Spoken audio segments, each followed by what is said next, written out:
महाराष्ट्र न्यूजमध्ये आपले स्वागत आहे. अंगणवाडी शिक्षिका मदतनीस अखेर मानधनात 15,000ने वाढ, निवृत्तीनंतर मिळणाऱ्या लाभाबाबतही आली आहे मोठी अपडेट. पाहूया सविस्तर. तत्पूर्वी चॅनलवर नवीन आहात तर चॅनलला सबस्क्राईब करा व पुढील बेल आयकॉनवर क्लिक करा. अंगणवाडी मध्यान्ह आहार कर्मचाऱ्यांना सुविधा उपलब्ध करून देणार.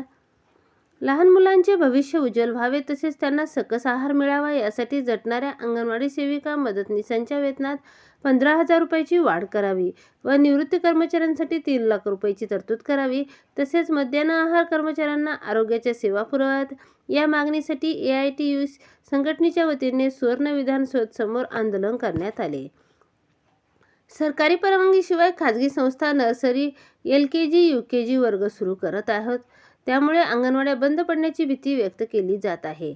त्यामुळे परवानगीविना शिशुवर्ग सुरू केले जाऊ नयेत यासाठी कायदेशीर कारवाई करावी. अंगणवाडी शिक्षिका मदतनीसांचा भत्ता वाढावा.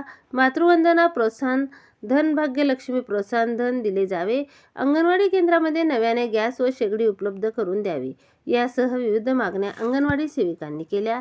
याचबरोबर मागील 24 वर्षापासून सरकारी आणि अनुदानित शाळांमध्ये मध्यान्ह आहार बनविणाऱ्या कर्मचाऱ्यांना किमान वेतन लागू करावे.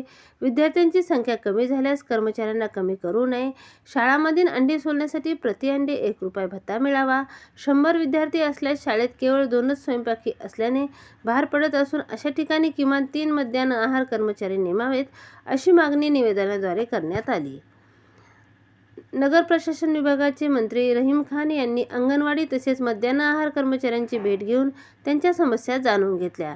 AITUCच्या 5 सदस्यांना संबंधित खात्याच्या मंत्र्यांसोबत चर्चा घडवून आणून देऊ असे आश्वासन त्यांनी यावेळी दिले. विविध विभागाचे अधिकारी उपस्थित होते. धन्यवाद.